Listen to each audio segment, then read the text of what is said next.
तो आज का हमारा लेक्चर है वेक्टर प्रोडक्ट, जिसका दूसरा नाम होता है क्रॉस प्रोडक्ट।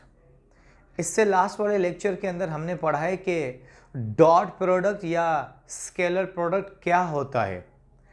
उसमें हमने पढ़ा कि जब भी दो वेक्टर आपस में मल्टीप्लाई होंगे तो आंसर हमेशा स्केलर देंगे। वो हमने इन डिटेल पढ़ा, फॉर्मूला पढ़ा, यूनिट पढ़ा, उसकी एग्जाम्पल पढ़ी, उसकी बहुत सारी प्रॉपर्टीज़ पढ़ी।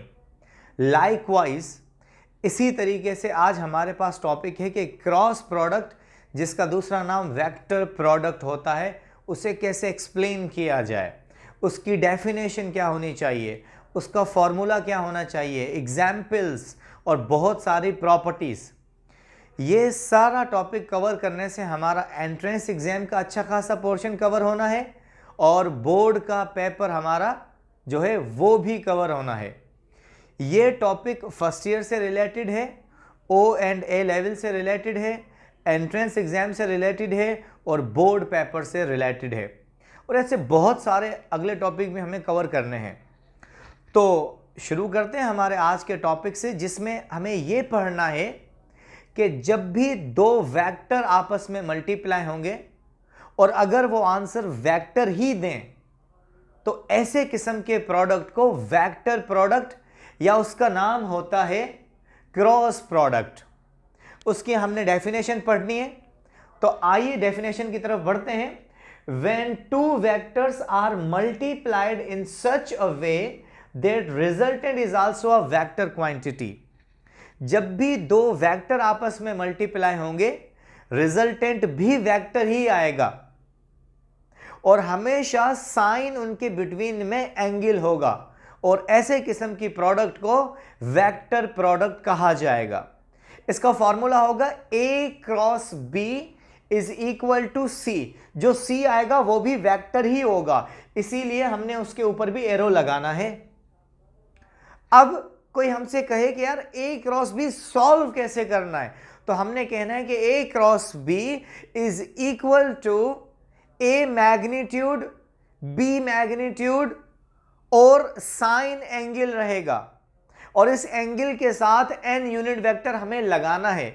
लास्ट लेक्चर के अंदर n यूनिट वेक्टर नहीं लगाया था क्योंकि उसमें दो वेक्टर मल्टीप्लाई होके स्केलर आंसर देते हैं। स्केलर की कोई डायरेक्शन तो होती नहीं है, पर जब दो वेक्टर मल्टीप्लाई होके एक वेक्टर रिजल्ट देंगे तो उस वेक्टर की कोई डायरेक्शन होगी, और वो डायरेक्शन कौन शो करेगा? वो डायरेक्शन शो करेगा ये यूनिट वेक्टर। दो किस्म के यूनिट वेक्टर होते हैं, एक यूनिट वेक्टर A और एक यूनिट वेक्टर N। आज हमारे पास जो है वो N यूनिट वेक्टर है, और ये N यूनिट वेक्टर क्या शो करेगा कि जब भी आपके पास दो वेक्टर मल्टीप्लाई होंगे, consider it a A vector and a B vector. जब A और B वेक्टर आपस में मल्टीप्लाई होंगे तो रिजल्ट में एक न्यू वेक्टर आएगा, और वो न्यू वेक्टर इन दोनों वेक्टर्स पर परपेंडिकुलर होगा। ये जो ग्रीन मार्कर जो A और B का रिजल्ट है C वेक्टर, ये दोनों A और B पर परपेंडिकुलर होगा, नॉर्मल होगा। तो इस नॉर्मल, इस परपेंडिकुलर वेक्टर की डायरेक्शन के लिए ये n यूनिट वेक्टर लगाया जाता है। मैंने इसकी डेफिनेशन भी लिखी है कि n is a unit vector which shows the direction of a resultant vector.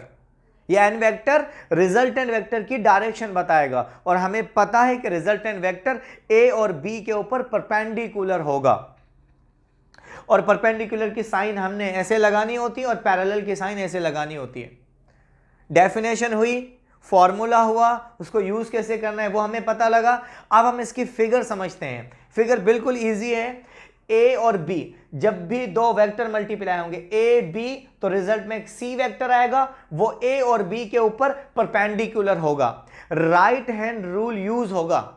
अब मैं मल्टीप्लाई करना आपको सिखाता हूं। A B मल्टीप्लाई होकर C आएगा, आपकी फिंगर्स रोटेट करेंगी A से B की तरफ, तो आ जाइए A से B की तरफ, ये C जाएगा upward. Upward y axis positive होता है, इसीलिए A B का आंसर C आएगा। पर अगर आप बी क्रॉस ए करना चाहते हैं तो बी क्रॉस ए ऐसे नहीं होगा, बल्कि आपको उलट करना पड़ेगा, बी से ए की तरफ आना पड़ेगा। जब आप बी से ए की तरफ आएंगे तो जो रिजल्टेंट वेक्टर सी है वो डाउनवर्ड जाएगा, फिंगर्स ए से बी की तरफ जाएंगी, थंब जाएगा अपवर्ड, तो ये होगा ए क्रॉस बी सी के बराबर। आप उलट करें, बी क्रॉस ए करें तो डाउनवर्ड जाएगा थंब, और ये होगा माइनस का सी। तो हमने कहना A cross B is equal to C, A cross B C के बराबर है। बी क्रॉस है तो ये होगा बी क्रॉस है और C downward, upward Y axis positive और डाउनवर्ड वाई एक्सिस नेगेटिव, इसीलिए माइनस की साइन आई है। अब हम बढ़ते हैं इसकी प्रॉब्लम की तरफ। आप एक जो है ना इसका एग्जाम्पल याद करें, प्रॉब्लम नहीं एग्जाम्पल की बात कर रहे हैं, प्रॉब्लम्स आगे हैं, वो ये 8 प्रॉब्लम्स हैं इसकी, ये 8 इसकी कैरेक्टरिस्टिक्स हैं, ये 8 इसके पॉइंट हैं, ये हमें डिस्कस करने हैं, और ये जो 9th है ये प्रूव करना होता है हमने। आगे बढ़ते हैं, एग्जाम्पल में लिखेंगे टॉर्क। अब टॉर्क क्या होता है, किसी भी बॉडी पर फोर्स लगाएं और वो बॉडी रोटेट करना शुरू कर दे तो उसे कहा जाएगा टॉर्क। इन डिटेल पढ़ेंगे हम, उसका फार्मूला हम डिस्कस कर लेते हैं।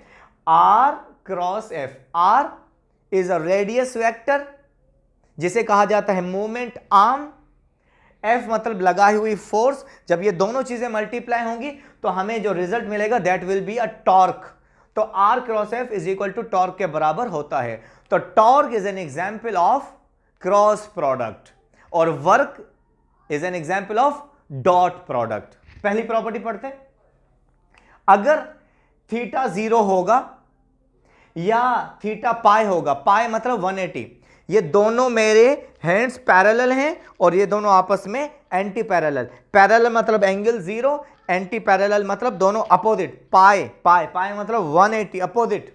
तो इन दोनों को हम एक ही प्रॉपर्टी के अंदर पढ़ा करते हैं। हम कहते हैं अगर थीटा 0 हो, अगर थीटा 180 हो तो ए क्रॉस बी का आंसर हमेशा हमेशा 0 आता है। क्यों? A cross B is equal to A B sine theta, sine theta तो थीटा की जगह 0 लगाएंगे तो साइन 0 0, पूरा टर्म 0। अब आपने थीटा की जगह क्या लगाना है, पाई, पाई मतलब 180, A cross B is equal to A B sine 180, sine 180 0, पूरा टर्म दोबारा 0।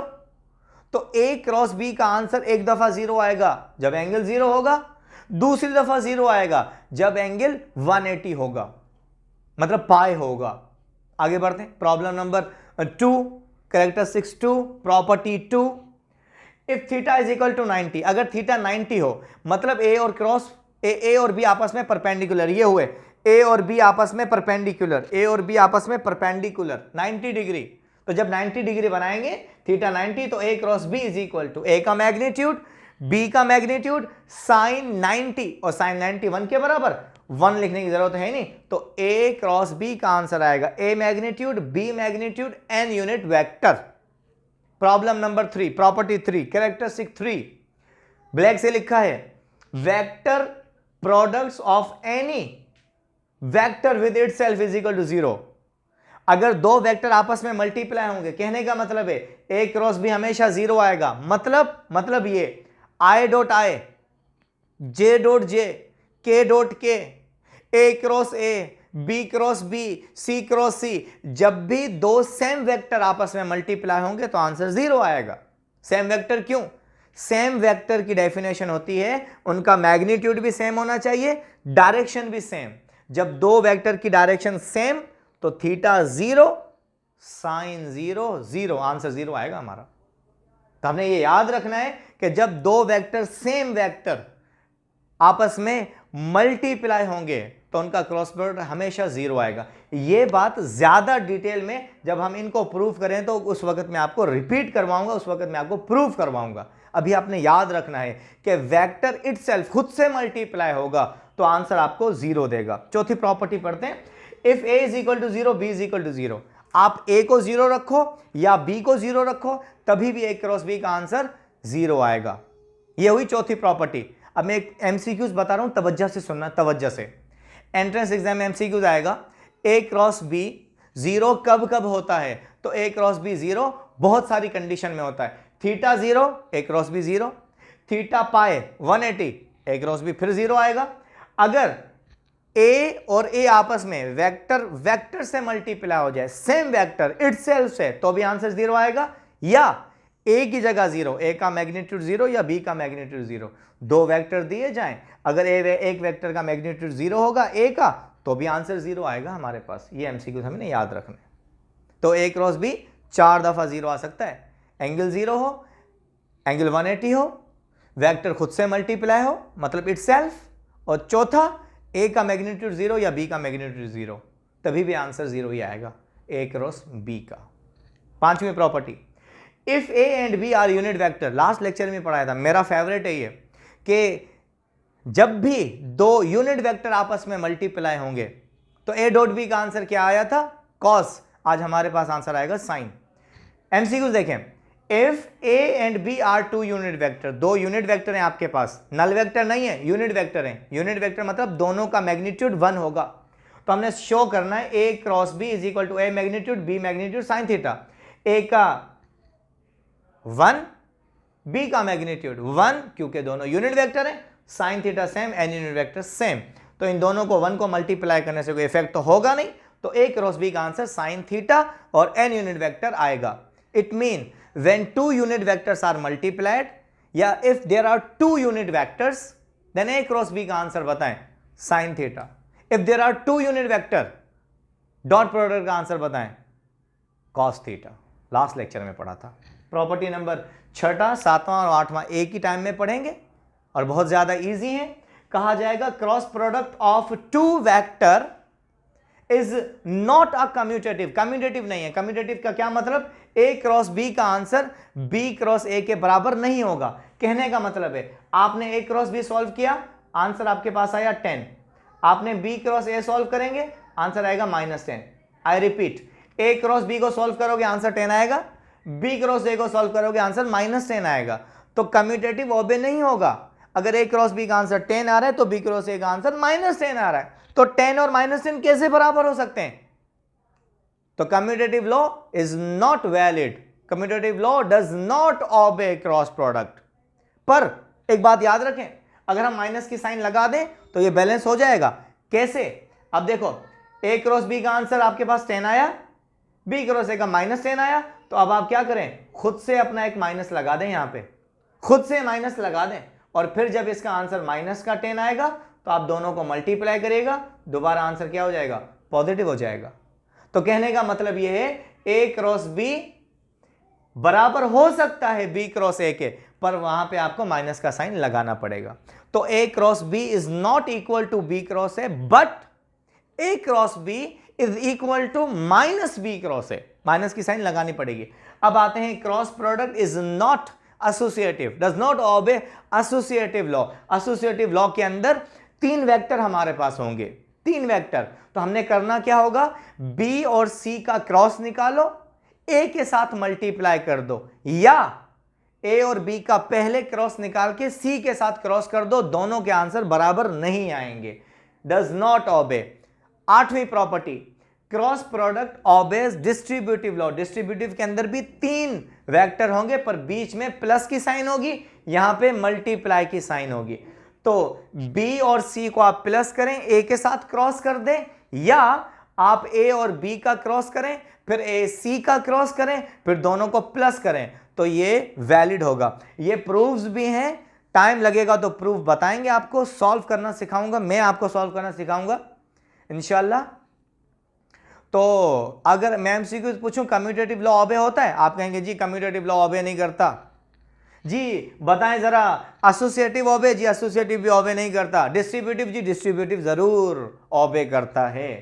आखिरी बात, cross product of 2 unit vector. Unit vector का मतलब I is a unit vector, J is a unit vector, K is a unit vector. तो I जे के are unit vector. तो यहां पे हमने एक इंपॉर्टेंट चीज सीखनी है, I cross I is equal to 0, j cross j is equal to 0 and k cross k is also equal to 0। पर जब हम डॉट पढ़ रहे थे वहां पे i डॉट i 1 के बराबर था, j डॉट j 1 के बराबर था, k डॉट k 1 के बराबर है। पर यहां पर i cross i, j cross j and k cross k 0 के बराबर होंगे। पर यह बात याद रखनी है, जब भी दो अलग वेक्टर मल्टीप्लाई होंगे, यहां देखें आई क्रॉस जे तो इज इक्वल टू के आंसर आएगा, जे क्रॉस के तो आई आंसर आएगा, के क्रॉस आई तो जे आंसर आएगा। अब हमने क्या करना है कि हमने याद रखना है कि आई जे का आंसर के आएगा, पर अगर हम ऑर्डर चेंज कर दें I cross J is equal to K, but order change करने पर जे क्रॉस आई माइनस के बराबर हो जाएगा। अगर जे क्रॉस के आई के बराबर होता है तो के क्रॉस जे माइनस आई के बराबर होगा। अगर के क्रॉस आई जे के बराबर है तो इसका रिवर्स, इसका ऑर्डर चेंज करना है, आई क्रॉस के हमेशा माइनस जे के बराबर होगा। ये चीजें इस पोर्शन में आपको याद रखनी है। नेक्स्ट लेक्चर में हम इनका प्रूव करेंगे। इनका प्रूफ भी बोर्ड के पेपर में आता है कि आप प्रूफ करके बताएं कि आई क्रॉस आई 0 क्यों है, आई क्रॉस जे के बराबर क्यों है, और इसकी पोजीशन चेंज करने से माइनस के क्यों आता है। ये हमने नेक्स्ट लेक्चर के अंदर कंटिन्यू करना है। यहां तक इसका स्क्रीनशॉट लें, फेयर करें। डॉट प्रोडक्ट पहले पढ़ाया था, आज क्रॉस प्रोडक्ट। तो मैं कहता हूं 50% वेक्टर हमारा कंप्लीट हुआ है। नेक्स्ट लेक्चर के अंदर हम टाइप्स ऑफ वेक्टर को डिस्कस करेंगे। Thank you very much.